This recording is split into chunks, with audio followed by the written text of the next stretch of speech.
20조 하나님께서는 그리스도 안에서 하나님의 공의와 자비를 나타내셨다는 123일차를 참고해 주시기 바랍니다. 하나님의 완벽하심. 20조는 우리는 완벽하게 자비로우시고 공의로우신 하나님께서 라는 경이로운 고백으로 시작됩니다. 벨직 신앙 고백서가 선포하듯 성부 하나님은 완벽하게 자비로우시고 공의로우신 분이십니다. 인간이 죄에 빠지지 않았다 하더라도, 그리스도께서 인성을 취하지 않으셨다 하더라도 성부 하나님은 여전히 완벽하게 자비로우시고 공의로우십니다. 왜 우리가 이런 말을 할까요?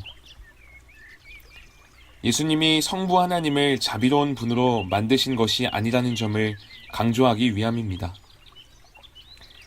성부 하나님은 원래부터 스스로 자비로우십니다. 하나님의 완벽하신 자비와 공의를 잘못되게, 그리고 있는 두 가지 보편적 신관이 있습니다.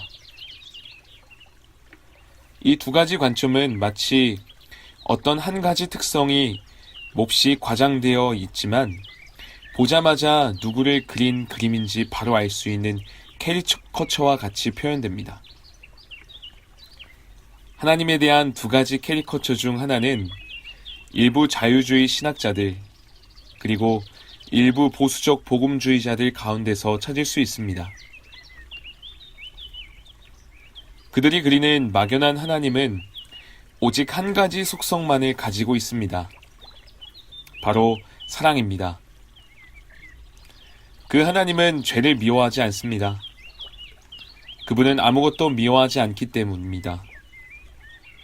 그 하나님은 오히려 온화하고 인간의 욕구를 마음껏 채워주고 쉽게 죄를 간과하고 우리가 충분한 열정으로 간구하면 무엇이든지 인간이 원하는 대로 주는 분입니다. 하나님에 대한 잘못된 개념은 참된 하나님과 기독교 믿음을 완전히 별개로 만들어버립니다.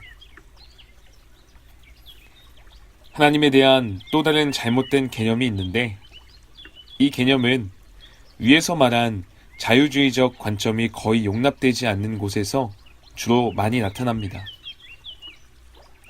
하나님의 진노와 공의를 열정적으로 가르치는 어떤 이들은 하나님의 사랑과 자비에 대한 시각을 놓쳐버립니다. 그들의 하나님은 아주 조그마한 도발에도 죄인들을 멸하기를 기뻐하는 용서 없는 복수의 주님입니다. 이 관점이 보는 하나님은 그리스도께서 스스로를 희생양으로 바치시기 전에는 세상을 전혀 긍휼히 여기지 않으셨던 분입니다. 이 또한 하나님에 대한 비성경적인 그림입니다. 성경은 하나님께서 죄를 매우 심각하게 여기시는 분이라고 가르칩니다. 실제로 하나님께서는 계속해서 죄 가운데 거하는 모든 인간들을 멸하실 것입니다. 그러나 성경은 또한 자비와 사랑으로 너무나 충만하셔서 자신의 독생자를 보내어 택하신 죄인들을 위해 죽게 하신 하나님에 대해서도 말하고 있습니다. 자신의 아들이신 예수님을 보내주신 이유는 바로 하나님께서 자비로운 분이시기 때문입니다. 우리는 이 사실에 주의해야 합니다.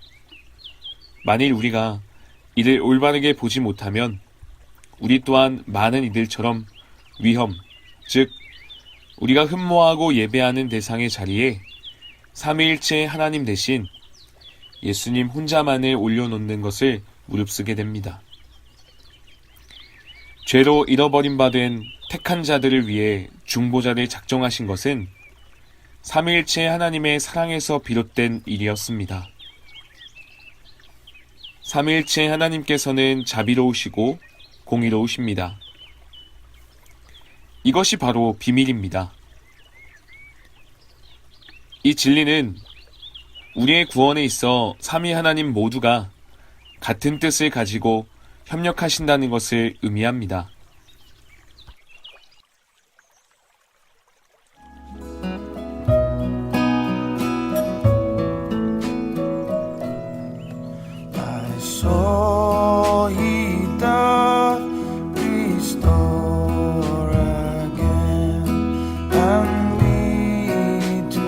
와